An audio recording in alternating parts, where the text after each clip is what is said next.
And now we go to Washington, where the U.S. House remains leaderless right now. Congressman Steve Scalise withdrew from contention late yesterday, unable to lock down enough Republican support to win the gavel in a vote by the full House. And with Scalise out, Congressman Jim Jordan now saying he is back in. And we've just learned another Republican has also entered the race. NewsNation correspondent Joe Connell live for us on Capitol Hill. Joe, what is the very latest you're hearing now? Yeah, so that other candidate who entered the race is a man named Austin Scott. He's a Republican from Georgia.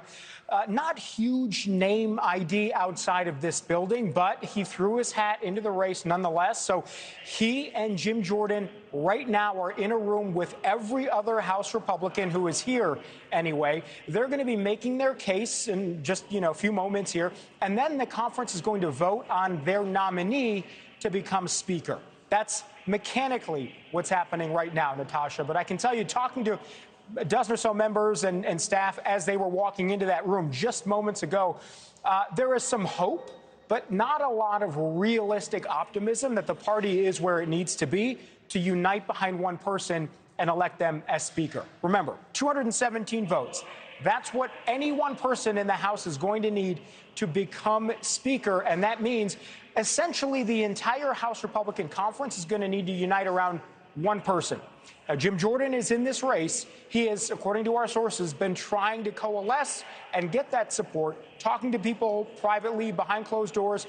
But I can tell you, just a couple days ago when we were talking about Steve Scalise being the nominee, there was some bitterness between Jordan and Scalise that left a bad taste in some people's mouths, and they don't like it. They're sort of holding that against Jordan. We've also heard there are some people for whom Jordan campaigned against back in their districts years ago, and some still don't like that. So is this conference ready to unite behind one person and elect them Speaker? It does not appear so, Natasha. It seems like the party is still pretty divided. Now, we're going to learn more in this room as they vote.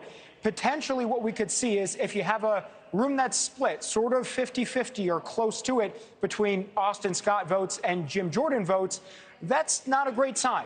If you have more than maybe 150 or so votes for one person, that's at least an indication the party's moving in the right direction behind one person. So we're going to find out. We'll learn a lot in this vote. I just want to share one thing that I thought was very interesting. On the way into the building, we caught up with Austin Scott and just heard from him, asking him why he decided to run. He said he woke up this morning not intending ever to run for Speaker of the House, but he talked to his wife, he and she prayed on it, and ultimately he came to a sort of snap decision. He's going to throw his hat into the race. And we asked him why, what brought him to that decision. He says the party's not acting in the proper way. He said 8 individual Republicans ousted Kevin McCarthy. That was wrong. That really angered him, along with many others. He said the party's got to get its act together and unite and move forward. And he says he thinks he can be the guy. After praying and talking to his wife, he can be the guy to do that. Now, whether his colleagues agree, we're going to find out very soon. But all of this, Natasha, we use the word over and over again. It is quite messy. It remains messy for at least the foreseeable future.